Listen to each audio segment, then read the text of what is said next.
काका पुतण्याचा संघर्ष महाराष्ट्राला नवीन नाही. मात्र बीडमध्ये या विधानसभेला 2 पुतणे आणि एक काका असा संघर्ष पाहायला मिळणार आहे. बीडच्या मातब्बर क्षीरसागर कुटुंबातील काका आणि 2 पुतणे आमने सामने आले आहेत.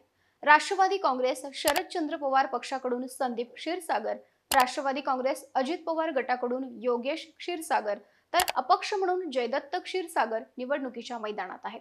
संदीप क्षीरसागर आणि योगेश क्षीरसागर हे दोघे जण भाऊ आहेत. तर जयदत्त क्षीरसागर हे त्यांचे काका आहेत. एकाच घरातील तिघे जण निवडणूक मैदानात एकाच मतदारसंघात उतरण्याची ही पहिलीच वेळ असावी. ज्यांनी राजकारणाचे धडे गिरवायला शिकवले त्यांच्याच विरोधात पुतण्यांनी दंड थोपटलेत. परंतु भाऊ एकमेकांविरोधात आणि काका दोन्ही पुतण्यांविरोधात का उभे राहिलेत?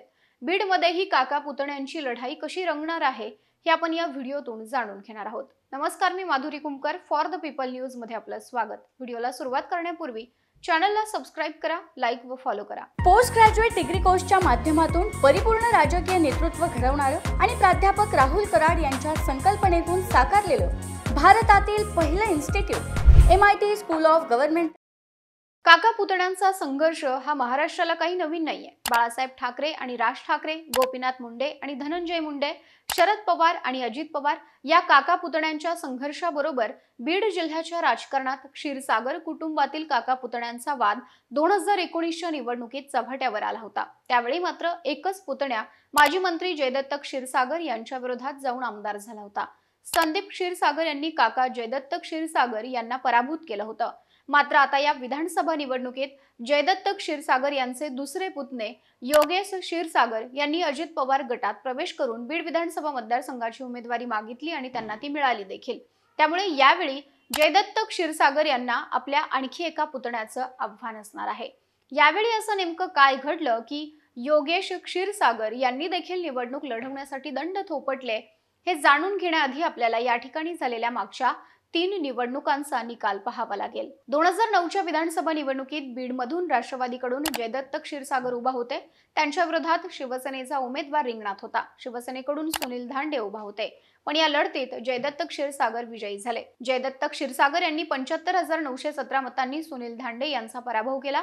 जयदत्त क्षीरसागर यांना 1,09,163 मतं तर सुनील धांडेंना 33,246 मतं मिळाली होती. पुढे 2014च्या निवडणुकीत राष्ट्रवादीने पुन्हा जयदत्त क्षीरसागर यांना उमेदवारी दिली. यावेळी त्यांच्या विरोधात भाजपकडून विनायक मेटे उभा होते. या अतितटीच्या लढतीत जयदत्त क्षीरसागर पुन्हा विजयी झाले. त्यांनी 6,132 मतांनी विनायक मेटेंना पराभूत केलं. जयदत्त क्षीरसागर यांना 77,134 मतं तर विनायक मेटेंना 71,002 मतं मिळाली होती. तर तिसऱ्या क्रमांकाची 30,691 इतकी मतं शिवसेनेकडून उभा असलेल्या अनिल जगताप यांना मिळाली होती. त्यानंतर मागच्या म्हणजे 2019च्या विधानसभा निवडणुकीत तब्बल 34 उमेदवार रिंगणात होते. पण खरी लढत झाली ती जयदत्त क्षीरसागर आणि संदीप क्षीरसागर या काका पुतण्यांमध्ये. धनंजय मुंडे यांच्यावरच्या नाराजीतून जयदत्त क्षीरसागर यांनी राष्ट्रवादीला सोडचिठ्ठी देत शिवसेनेत प्रवेश केला. तर राष्ट्रवादी काँग्रेसने याच मतदारसंघातून संदीप क्षीरसागर यांना उमेदवारी दिली. त्यामुळे बीड मतदारसंघातली लढत काका पुतण्यातली लढत झाली. जयदत्त क्षीरसागर शिवसेनेकडून तर संदीप क्षीरसागर राष्ट्रवादीकडून लढले. या लढतीत संदीप क्षीरसागर यांनी बाजी मारली. संदीप क्षीरसागर यांनी अवघ्या 1,984 मतांनी काका जयदत्त क्षीरसागर यांना पराभूत केलं. संदीप क्षीरसागर यांना 99,934 तर जयदत्त क्षीरसागर यांना 97,950 मतं मिळाली होती. पराभवानंतर जयदत्त क्षीरसागर यांची देवेंद्र फडणवीस यांच्याशी जवळीक वाढत गेली आणि या कारणावरून त्यांना शिवसेनेतून काढण्यात आलं. त्यानंतर मात्र जयदत्त क्षीरसागर यांनी नव्या पक्षात जाण्याची चाचपणी सुरू केली. देवेंद्र फडणवीस यांच्याशी जवळीक असली तरी त्यांच्या पक्षप्रवेशाला जिल्ह्यातूनही तेवढाच विरोध होत राहिला. क्षीरसागर यांचा भाजपात प्रवेश होणार नाही आणि त्यांना प्रवेश दिलास तर आम्ही सर्वजण पक्ष सोडू अशी भूमिका जिल्ह्यातील स्थानिक पदाधिकाऱ्यांनी यापूर्वी अनेक वेळा जाहीरपणे बोलून दाखवलेली होती.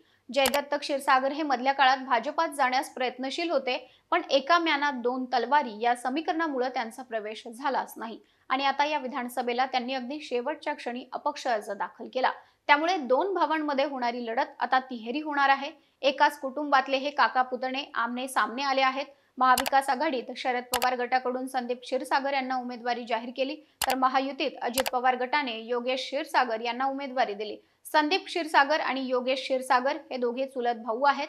तर त्यांचे काका जयदत्त क्षीरसागर अपक्ष मैदानात आहेत. 2019 मध्ये संदीप क्षीरसागर आणि जयदत्त क्षीरसागर या काका पुतण्यात अत्यंत अतितटीची लढत पाहायला मिळाली होती। त्यामुळे यावेळी देखील बीडमध्ये हाय व्होल्टेज सामना पाहायला मिळणार आहे।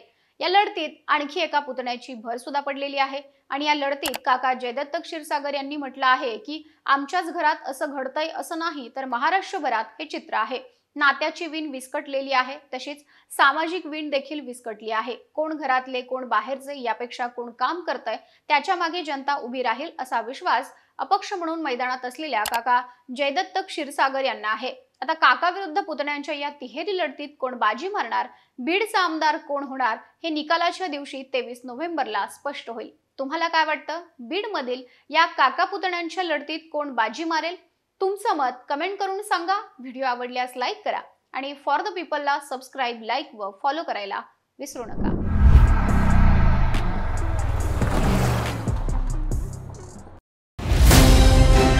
भारत दुनिया का सबसे बड़ा लोकतंत्र और एनएलसी भारत देश का सबसे बड़ा गैर राजनीतिक मंच। शक्तिशाली लोकतंत्र के लिए राहुल कराड का सार्थक कदम। मुंबई में हुआ ऐतिहासिक प्रथम राष्ट्रीय विधायक सम्मेलन।